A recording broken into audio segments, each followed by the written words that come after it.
분과 인사 나누고 시작하실까요? 복음이면 가능합니다. 복음이면 가능합니다. 아멘. 드디어 오늘 고린도 후서의 마지막 장입니다. 바울은 지금까지 교회를 고린도 교회를 두 번 방문했었거든요. 두 번째 방문을 눈물의 방문이라고 했었죠. 그리고 이제 바울은요, 세 번째 고린도 교회 방문을 앞두고서 오늘 13장을 간곡히 단호하게 얘기하고 있는데요.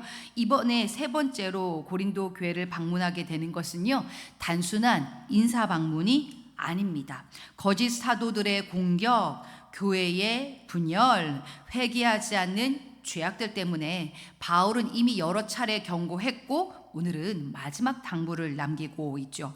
만약 여전히 회개하지 않고 죄악을 붙들고 있다면 바울은 이제 세 번째 방문을 통해 그들을 향해서 엄히 징계하겠다고 경고합니다. 사실 아시겠지만 징계를 언급하고 있는 사도 바울의 마음은요, 징계 그 자체가 목적이 아니라 교회가 온전함에 이르기를 바라는 간곡한 목자의 마음이었습니다. 특별히 오늘 본문의 내용을요, 세 가지 대지로 정리를 한번 해보자면요, 먼저 그는 13장 5절 말씀을 통해 첫 번째로 너희는 믿음 안에 있는가 너희 자신을 시험하고 확증하라고 우리에게 권면합니다. 너희는 믿음 안에 있는가 너희 자신을 시험하고 확증하라.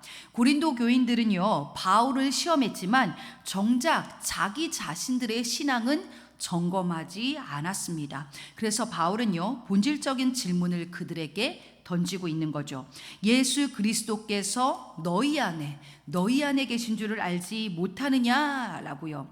우리가 믿음을 점검할 때에 우리의 삶의 주인이 누구인지, 바로 즉 그 예수 그리스도께서 내 삶에 계시는지, 내 삶의 주인 되어 계시는지를 점검해야만 합니다. 계속해서 사도 바울이 어제까지만 해도 물질에 대해서 계속해서 얘기가 나오고 있잖아요. 그 물질에 대해 강조했던 이유는요, 하나님이 없는 세상 사람들에게 그들의 최우선 순위는 물질이기 때문입니다. 신앙조차도 우리는 물질 때문에 할 때가 많잖아요. 어제도 담임 목사님께서 말씀하셨지만 난 그 물질을 더 모으려고 하는 자인지 아니면 더 베풀고 나누려고 하는 자인지 끊임없이 내 스스로를 향해 질문을 던져봐야 한다라는 것이죠. 내 삶의 주인이 하나님 되신다면 우린 더 이상 물질에 끌려다니지 않습니다. 아무리 물질이 많아도요, 나는 돈이 없네, 부족하네 하는 사람들이 있습니다. 반면에 물질이 없어도 여기저기 나누고 살리고 베풀면서 누구보다 넉넉하고 부유하게 사는 사람들이 있습니다. 여러분, 저는 참 감사한 사실이 있는데요, 저희 더본교회 분들은 다들 부자세요. 지금 방송으로 이 구절을 듣는 사람들은 깜짝 놀라겠죠? 더본교회 부자들만 모이나 보다. 물질이 많아서 부자가 아니고요, 계속해서 뭐를 나누고 베푸는 모습들을 보여주고 계세요. 제가 전에 큰 교회에서도 사역을 해봤지만요, 저희 교회처럼 부유하고 저희 교회처럼 부자인 교회는 처음 다녀봅니다. 매일 교회 올 때마다요, 자꾸 성도님들이 뭐를 나눠요. 풋고추도 나눠주고 고구마 줄기도 나눠주고 감자 샐러드빵도 나눠주고 애찬도 풍성하고 자꾸 다들 서로 밥 사주시려고 하시고, 개척교회가 어쩜 이럴까. 저희 가정이 작년 이맘때만 해도 이제 개척하면 우리 못 먹을지도 몰라, 마지막으로 치킨을 사 먹을 때가 바로 이쯤이었거든요. 그런데 어떻습니까? 왜 우리 가정은 개척하고 나서 자꾸 살이 찌고 있을까요?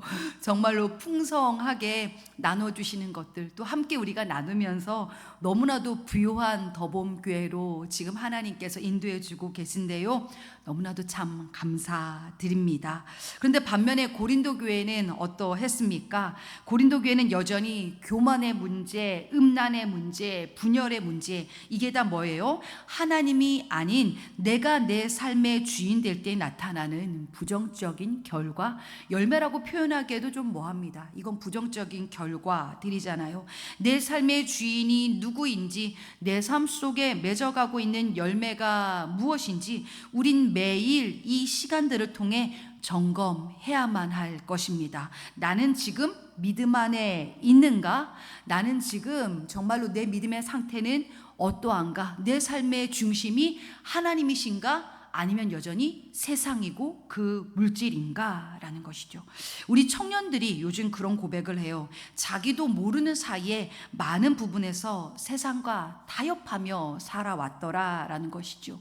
예배에 대하여서도 물질에 대하여서도 아유 이쯤에도 괜찮겠지, 이 정도만 해드려도 이거 상당히 내가 잘하고 있는 거 아니야?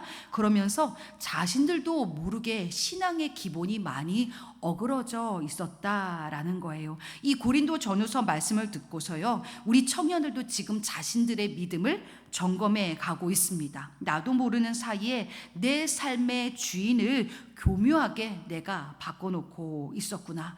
지난 수요일에도 우리는 아간의 죄를 통해서 하나님께서 아주 작은 죄악까지도 타협하지 말라는 말씀 우리에게 허락해 주셨잖아요. 뿐만 아니라 주일에도 말씀해 주셨고요. 우린 이제 하나님 앞에 매 순간 철저하게 스스로를 점검하며 온전히 삶의 주인이 하나님 되셔야만 합니다. 오늘 이 새벽에도 나의 믿음을 점검할 수 있기를 원합니다.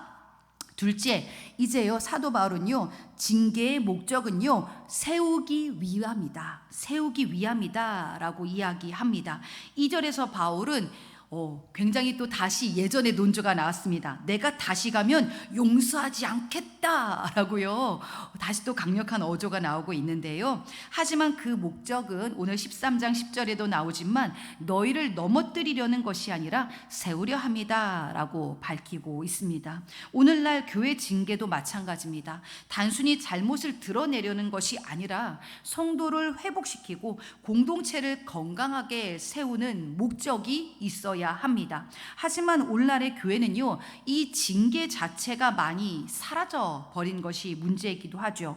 그러나 정말로 영혼을 사랑한다면 하나님의 가장 적절한 타이밍에 그 영혼에게 꼭 필요한 그 영혼을 살리기 위한 권면과 그리고 징계가 우리 안에는 반드시 필요합니다. 뭔가 무섭게 얘기는 해놨지만요 결국 바울이 누군가를 징계해서 쫓아냈다, 이런 기록은 성경에 등장하지 않습니다. 고린도 전후 곳곳에서 바울은 끊임없이 고린도 교인들을 믿어주고 또 기다리는 모습들을 많이 발견할 수가 있었죠. 그리고 그 믿음 가운데 고린도 교인들이 실제로 반응해서 회복의 여정으로 돌아와 주기도 했었고요. 우리 안에도 진정한 사랑의 마음으로 영혼을 위해서 때로는 아프지만 필요한 징계로 권위를 세우고 때로는 믿어주고 기다려줄 수도 있는, 그렇게 영혼을 살리고 회복시키는 우리 더본교회 성도님들 되어지기를 원합니다. 셋째, 이제 바울은요 11절 마지막 인사를 통해서 고린도 교회가 어떤 공동체가 되어야 하는지를 5가지로 요약하고 있습니다.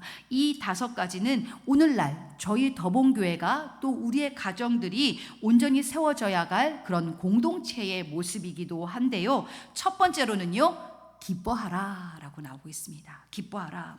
현실을 보고 여러분 그 상황 까닭에 기뻐하는 것이 아니라 하나님을 바라보며 그 문제 너머에 계신 하나님을 바라보며 기뻐하라 라는 것입니다.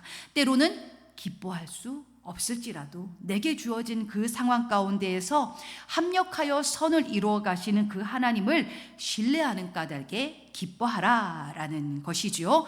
둘째, 온전하게 되라 라는 것입니다. 그동안 타협해왔던 죄의 문제에 대해 이제는 단호해지고 더 이상 어린아이의 신앙이 아닌 믿음 안에서 한 단계 더 성숙하며 나아가게 되어지는 것입니다. 신앙은 여러분 퇴보해서도 안 되지만 그 자리에 머물러 있어도 안 됩니다. 이제는 자라가야만 하는 것이죠. 저희 선율이가 작았을 때 참 귀여웠어요.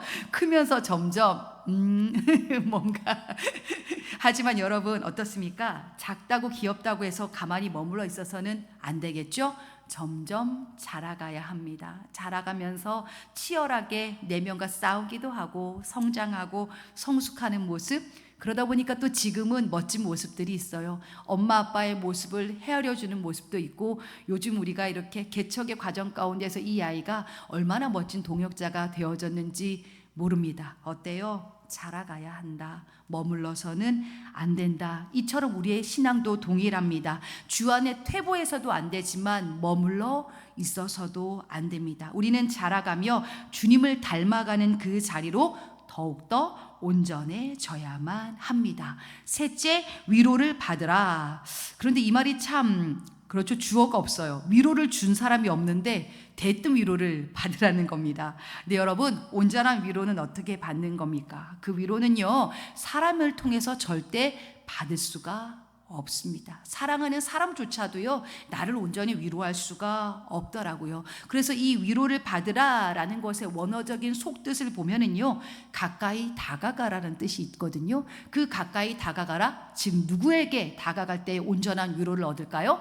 바로 하나님께. 맞습니다. 우리가 하나님께 가까이 다가가면 다가갈수록 온전한 위로를 받게 되어집니다. 하나님만이 오직 나를 온전히 위로하실 수가 있습니다. 그러한 까닭에 위로를 받으라, 이 말은요, 하나님께로 더욱더 가까이 나아가라라는 의미인 것이죠.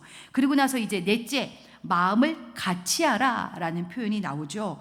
이 같이 하라라는 뜻이요, 참 쉬워 보이지만 의외로 점점 더 어려워지고 있습니다. 세상은요, 자꾸 힘들면 관계를 끊으려고 하죠. 그렇죠? 연약한 사람이 오면 내가 더 헌신하고 손해봐야 하니까 마음을 같이 하려고 하지 않습니다. 당장 학교에서 아이들 조별 과제를 할 때도요, 뛰어나고 잘하는 아이랑 같이 하려고 하지, 잘 못하고 어리숙한 아이들하고는 같이 하려고 하지 않는데요. 이게 세상인데요, 여러분, 이제 우리는 어떻게 하라는 거예요? 연약할지라도, 내가 좀 더 수고해야 할지라도, 용납해줘야 할지라도, 그래 맞아, 마음을 같이 하라는 겁니다. 품어주라는 겁니다. 자꾸 다름을 사람들은 틀림으로 인정을 해버리죠. 너 나랑 네가 틀린 거야, 그래서 함께 할 수 없어. 선을 긋고 왕따를 시키고 어느 순간 인사조차도 하지 않는 것이 세상의 문화라면은요, 우리 기독교는 어떻게 하라는 거예요?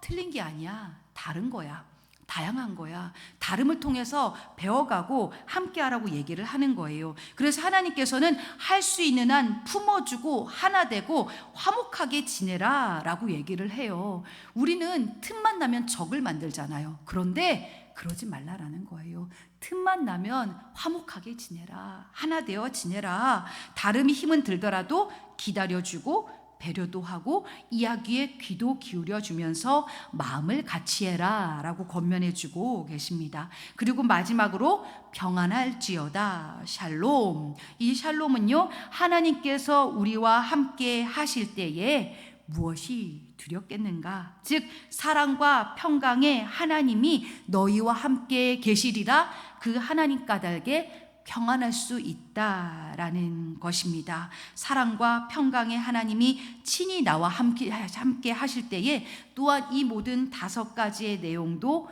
가능하게 되어집니다. 기뻐하라, 온전하게 되라, 위로를 받으라, 마음을 같이 하라, 평안할지어다. 누구와 함께 할 때요, 여러분? 하나님께서 우리와 함께 할 때요. 오늘 이 새벽에도 이 은혜를 구하셨으면 좋겠습니다. 그리고 무엇보다 우리 더본교회가 바로 오늘 이 사도 바울이 권면하는 이 온전한 모습의 공동체가 되어지기를 바랍니다.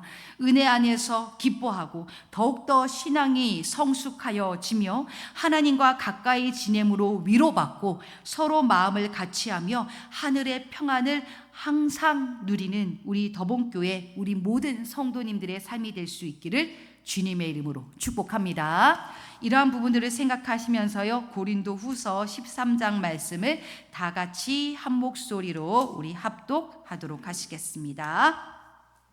시작. 내가 이제 세 번째 너희에게 가리니 두세 증인의 입으로 말마다 확정하리라. 내가 이미 말하였거니와 지금 떠나 있으나 두 번째 대면하였을 때와 같이 전에 죄 지은 자들과 그 남은 모든 사람에게 미리 말하노니 내가 다시 가면 용서하지 아니하리라. 이는 그리스도께서 내 안에 말씀하시는 증거를 너희가 구함이니 그는 너희에게 대하여 약하지 않고 도리어 너희 안에서 강하시니라. 그리스도께서 약하심으로 십자가에 못 박히셨으나 하나님의 능력으로 살아계시니 우리도 그 안에서 약하나 너희에게 대하여 하나님의 능력으로 그와 함께 살리라. 우리 너희는 믿음 안에 있는가? 너희 자신을 시험하고 너희 자신을 확증하라. 예수 그리스도께서 너희 안에 계신 줄을 너희가 스스로 알지 못하느냐? 그렇지 않으면 너희는 버림받은 자니라. 우리가 버림받은 바 되지 아니한 것을 너희가 알기를 내가 바라고 우리가 하나님께서 너희로 악을 조금도 행하지 않게 하시기를 구하노니 이는 우리가 옳은 자임을 나타내고자 함이 아니라 오직 우리는 버림받은 자 같을지라도 너희는 선을 행하게 하고자 함이라. 우리는 진리를 거슬러 아무것도 할 수 없고 오직 진리를 위할 뿐이니 우리가 약할 때에 너희가 강한 것을 기뻐하고 또 이것을 위하여 구하니 곧 너희가 온전하게 되는 것이라. 그러므로 내가 떠나 있을 때에 이렇게 쓰는 것은 대면할 때에 주께서 너희를 넘어뜨리려 하지 않고 세우려 하여 내게 주신 그 권한을 따라 엄하지 않게 하려 함이라. 마지막으로 말하노니 형제들아 기뻐하라. 온전하게 되며 위로를 받으며 마음을 같이하며 평안할지어다. 또 사랑과 평강의 하나님이 너희와 함께 계시리라. 거룩하게 입맞춤으로 서로 문안하라. 모든 성도가 너희에게 문안하느니라. 아멘. 주 예수 그리스도의 은혜와 하나님의 사랑과 성령의 교통하심이 너희 무리와 함께 있을지어다. 아멘.